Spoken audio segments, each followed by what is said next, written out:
Okay, welcome to my first live stream here, and it's just simply going to be a kind of impromptu one. I'm doing it to wrap up my week of Busby, and what we're going to do is we're actually going to tear down a Busby blaster. And got some tea here to sip on.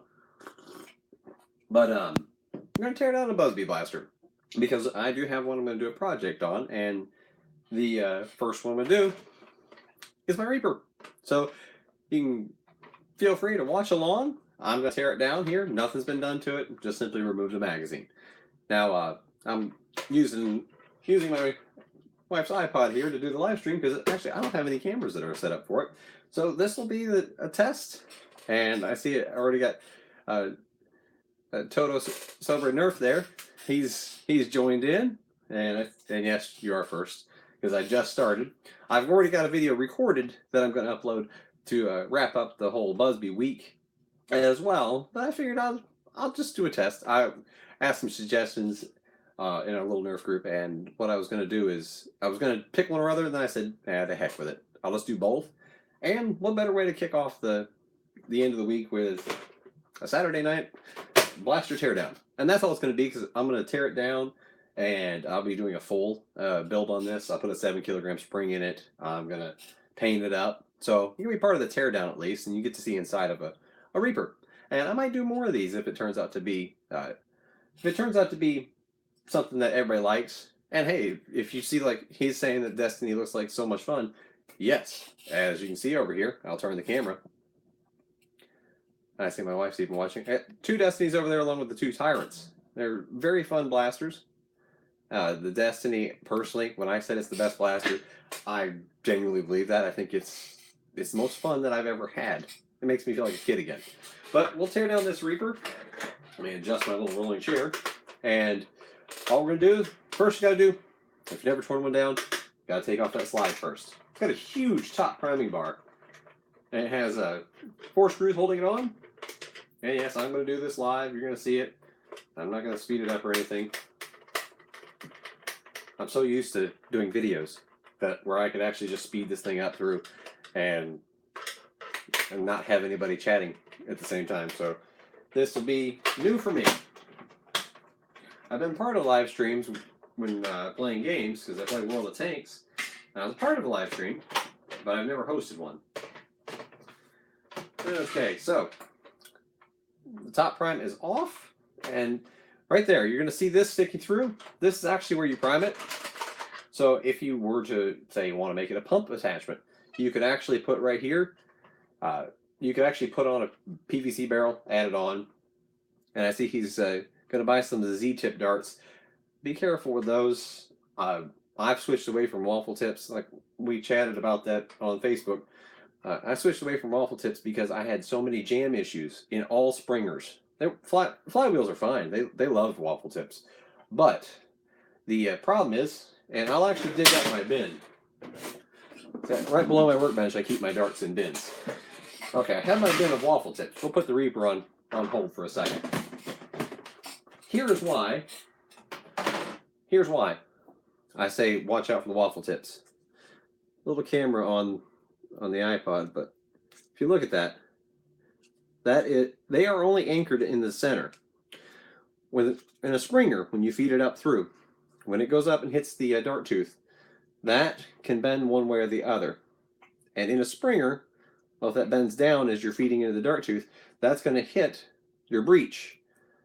And if it hits in the breech and hits the dart tooth like that, well, it can bend down.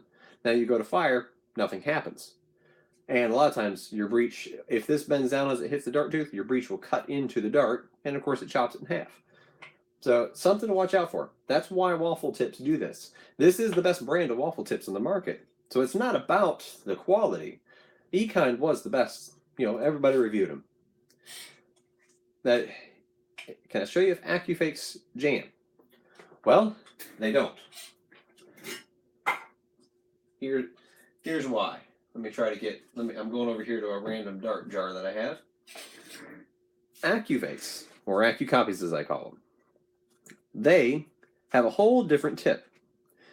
As you can see here, I can get a good view of that waffle right there, all the way around. Okay, these flex everywhere. And it's on every one of them. Right there, flex like crazy. These don't have the flex. They don't. And they sit more flush. See, the tips on the waffle darts almost act like a whole separate piece of the dart.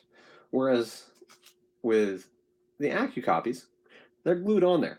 They act almost as an extension of the dart rather than a separate two-piece body, which, I mean, tips are a separate two-piece body, but in flywheels, not as important. The worst thing that happens with flywheels is that these tips will get flung out. It won't jam, it'll just get flung out.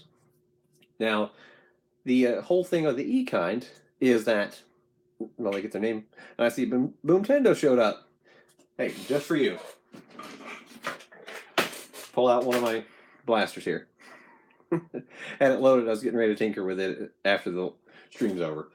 But going on about the Accu Strikes and AccuCopies, that's just a more solid dart overall. It's if you're going to pick one aftermarket dart, make it these. Of course, now if I'm going to say pick a dart and tell you which one to pick, go get some of these. The Busby Precise Pros, there's no argument for them unless you're going to shoot them through a brass barrel, which I don't brass barrels. I don't have that need for performance with what I do. It's just neighborhood Nerf wars. But these right here, they're not cheap. They're not.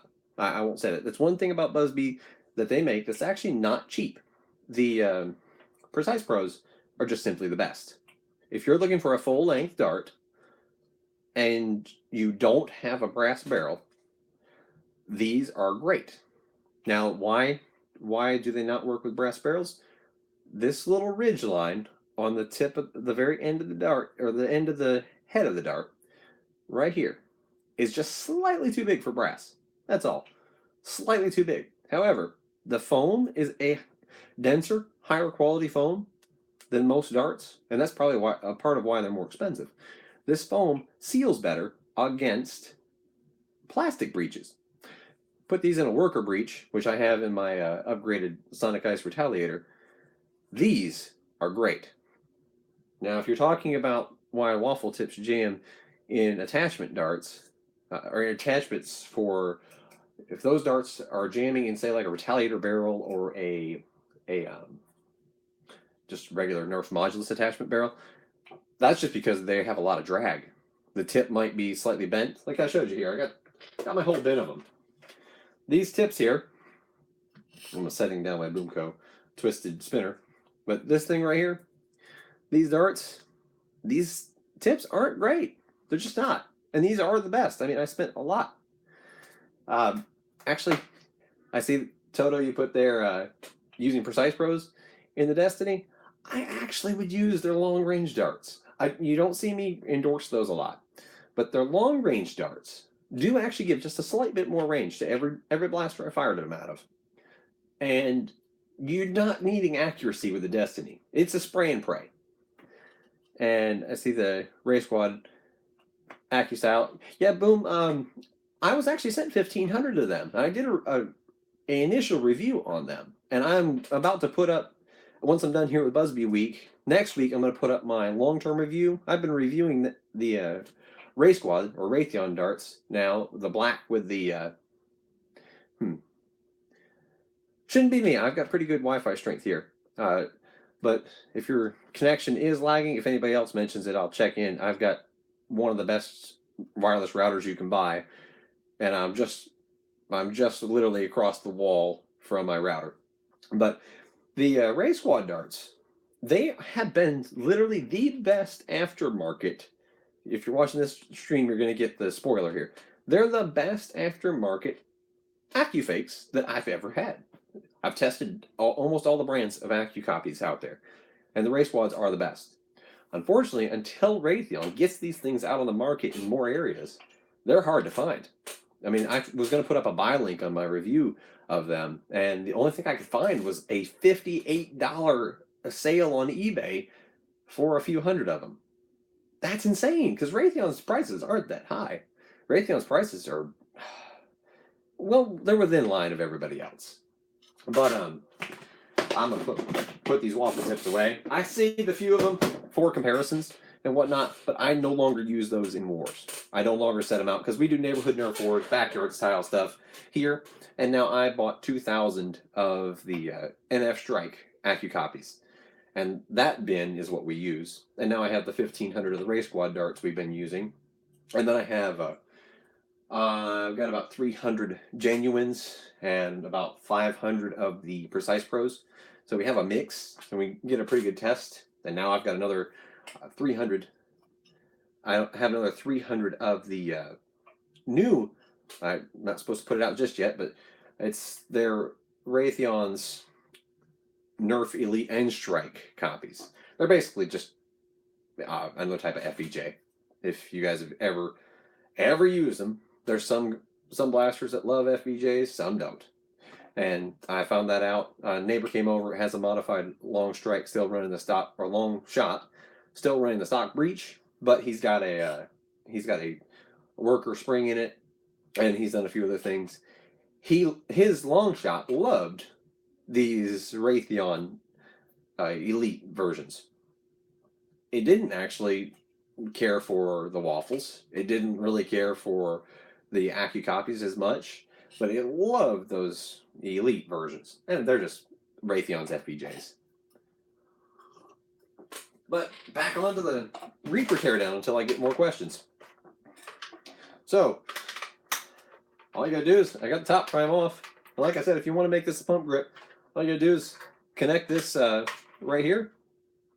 Feed a couple of, you can put a metal priming rod through there and there, work out a couple of strips of just random plastic, and put a PVC barrel on, and then put your pump grip attached to the barrel. And I'm thinking Captain Xavier might have even done that.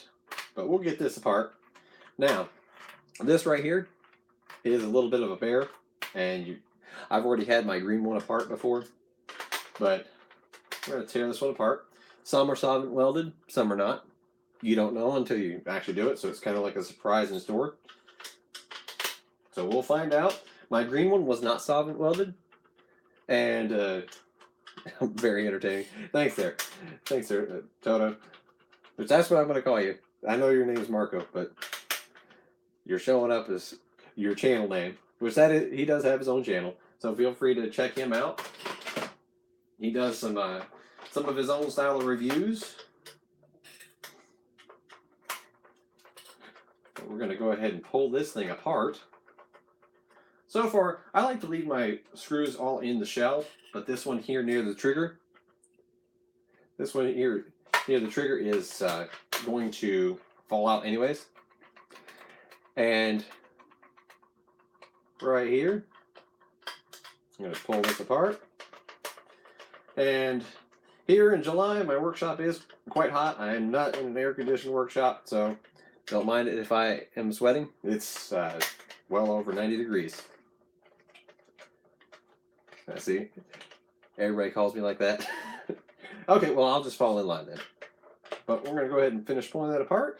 I should have all the screws. We do have one underneath. Have one underneath here normally. And the blue one's no different from the green. The green ones were the mostly available ones, but for some reason Walmart carried the blue. So here we go. Now that will be all the screws, and now I get to find out whether or not my front's solvent welded. And I am going to paint this up, so I want to keep this here. That's what I've done with others.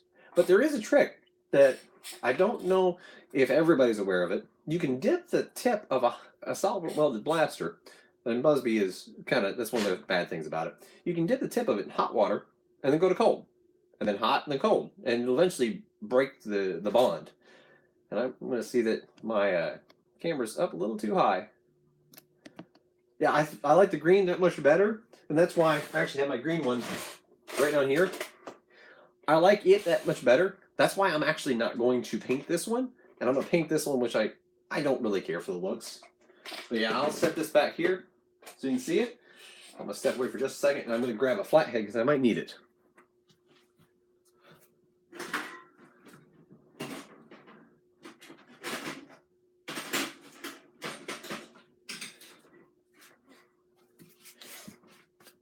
I only had my Phillips screwdrivers right by my workbench. Normally I have at least 2 flatheads, but I have it just in case.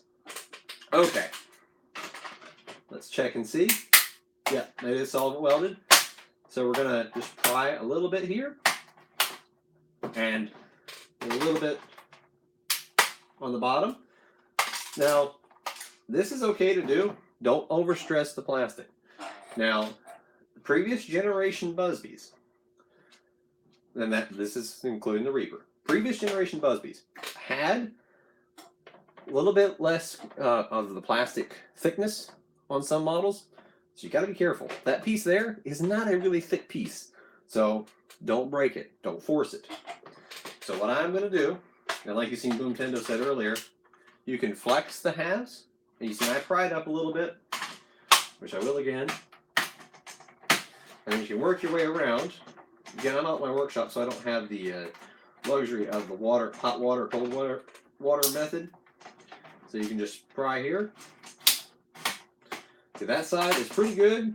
And since I am going to paint the blaster, which I will do that in a later video, I'm just doing this while you guys watch. But I will go ahead and take all my screws out. And of course now I've got my magnetic bowl already being used. Okay, there we go. I'm going to go ahead and pry up this side. And that's why also if I make a couple of scratches here and there, it's not as big of a deal. And I actually seen the solvent weld release there. Which, if you don't know solvent weld, it's just fancy term for glue. That's really all it boils down to. That is a fancy term for glue. And apart it comes.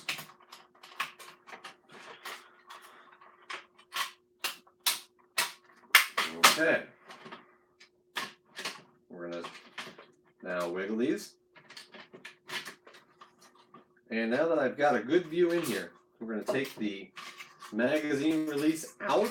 It's wanting to pop out anyways. And if you see things that are about to pop out, go ahead and pull them out. Since acetone melts plastic. Well, if you're familiar with anybody that does a lot of nail polish, you've seen acetone in bunches. My wife is actually a nail polish blogger, and she uses acetone probably in high enough quantities to supply a small country. Here we are. We're going to pull out all the internals, set them aside for now. And there's our dart tooth, hooked to, by the way, the dart tooth is hooked to the trigger by a very long rod. Do not bend that. Your blaster is basically shot. If you bend this little rod right here, you can see it running up there, and if you, there's Boom Tendo giving the whole breakdown. Yeah, basically, it's a way of getting the plastic to glue together. And they call it solvent welding just because of what it said. It actually causes a fusion of the pieces.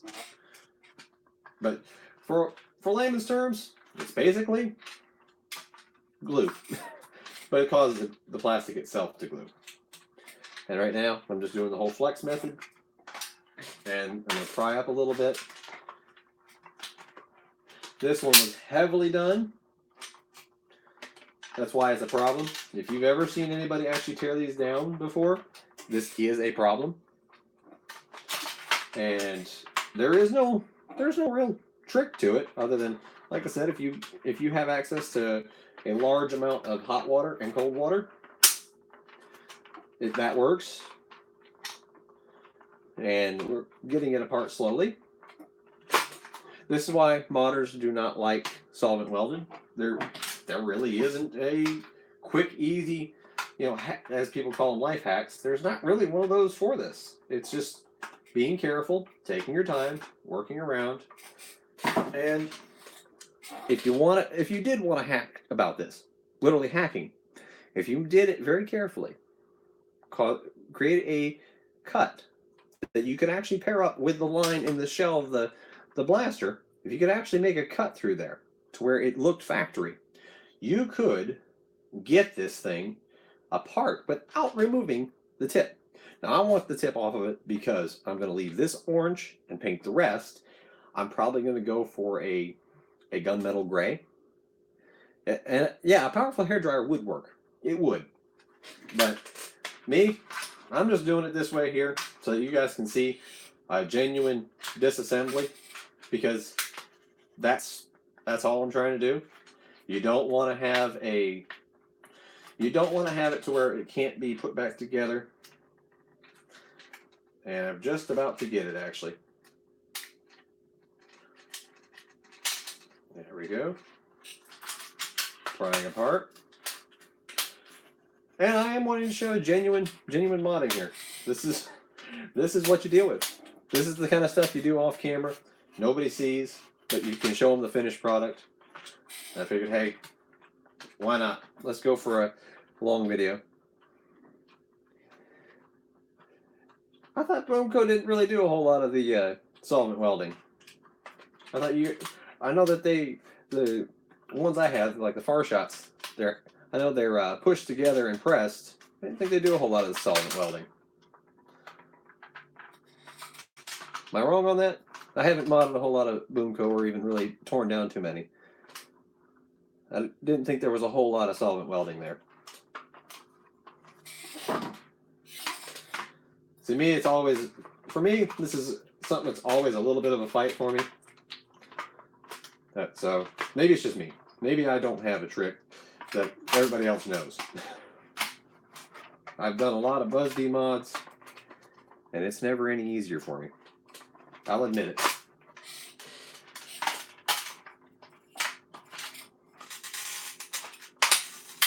It is starting to give, as you can hear.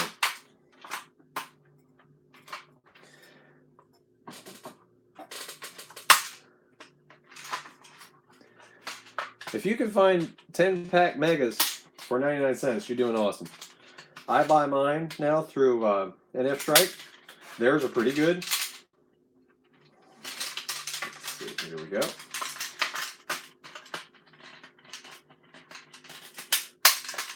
Yeah, I'm getting more movement that way, Boomco. Or Boomtendo. But how many Boomco blasters are solvent welded? Or are you referring to when you do the few Nerf things that you've done? Or at least that I've seen. Everything I've seen that you do is all Boomco related.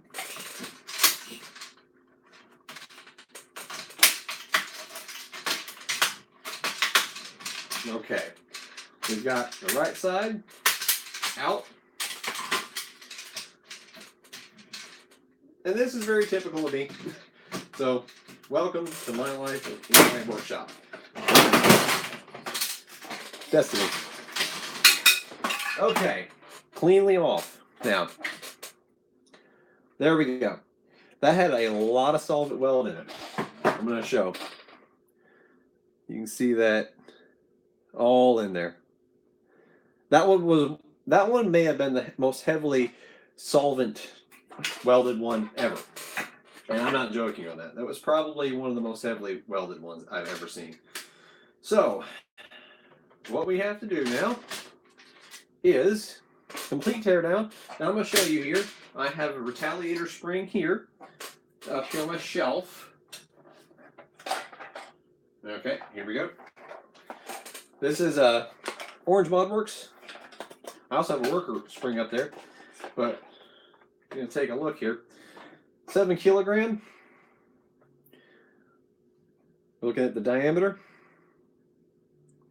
For those of you out there, that is the same diameter. Slightly shorter. This is a retaliator spring. This isn't I did a 7 kilogram spring in one of my retaliators, or yes, it was a retaliator and this is the stock spring. I take my Orange Modworks boxes and I write what I put on it, or the worker box. And let's see, Blaze of Glory, Rapid Madness, Mad Slammer.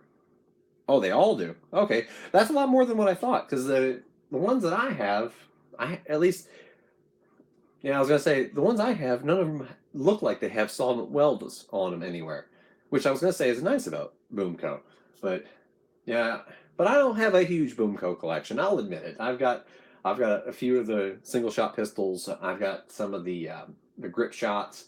I've got twisted spinners because I love the twisted spinner, and I got a number of Boomco far shots. So that's basically my extent. I want to show you, you viewers out here, Retaliator spring, Reaper spring. This is the same spring that's basically used in all recent Boomco, or not Boomco. We're talking about Boomco here, and I got stuck in my head. But all Busby blasters, and by all I mean the spring powered primaries. If you're talking about, and that doesn't include the bolt actions. Bolt actions use different springs. Thermal Hunter, Interceptor, Tactical Storm, Champion, Reaper, all use this same spring, which is compatible with the Reaper spring, with Retaliator springs.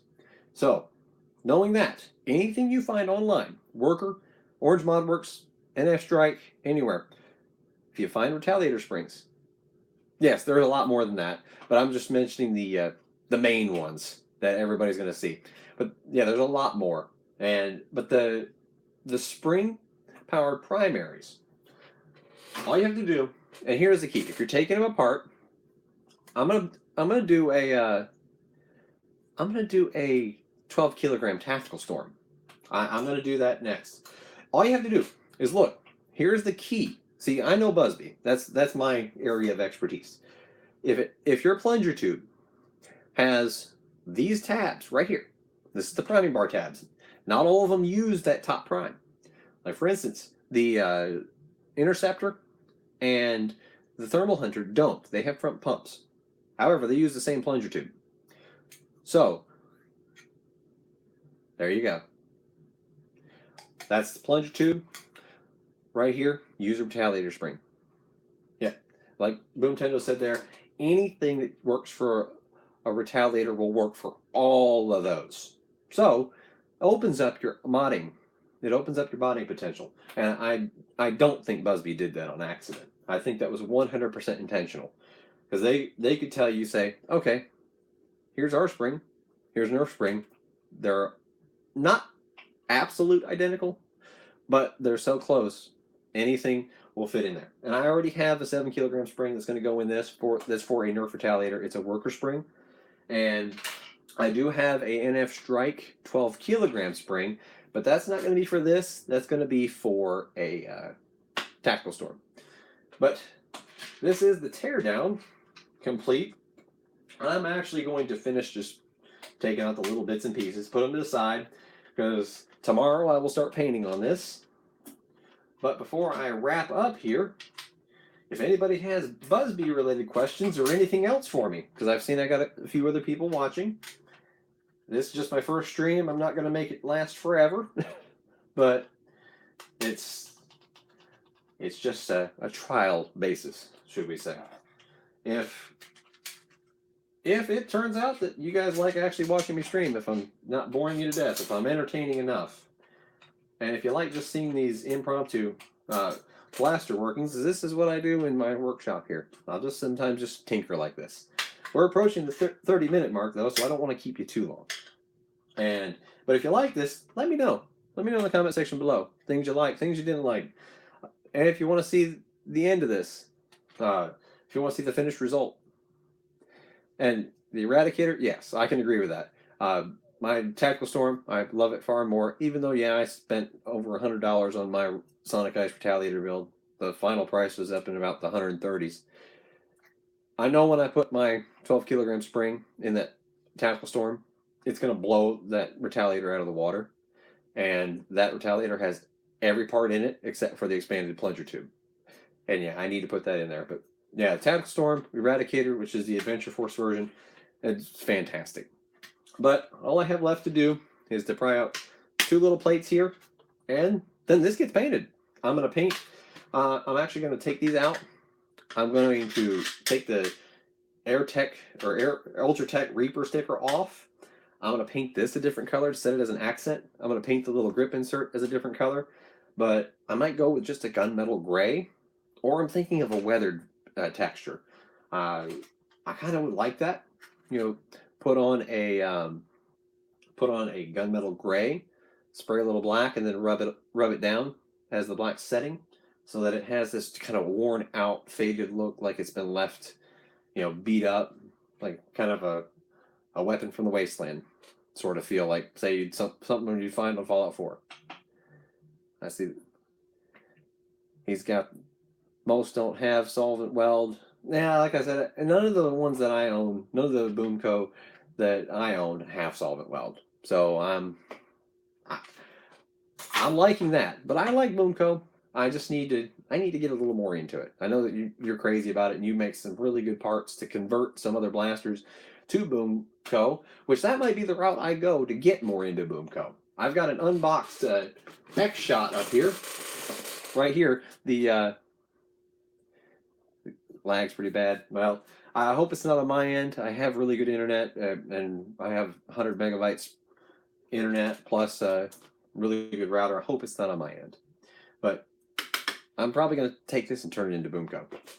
We'll see on that.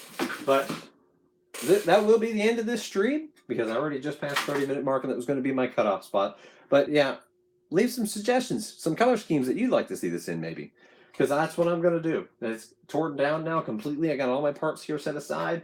I'll keep the locks out. I'm going to put a 7-kilogram spring in it and paint it up, make it look really good. But that, like I said, 30-minute mark was what I was shooting for, and I've already passed it. But if everybody liked it, then let me know. If you want to see this a little more often, I might do them every couple of weeks. But right now, this workshop is over 90 degrees, and that's hot out here while you're working. But I do thank you for watching. This is Mongoose Jake, and I am going to have to bring this stream to an end. But thanks. And take care, Toto.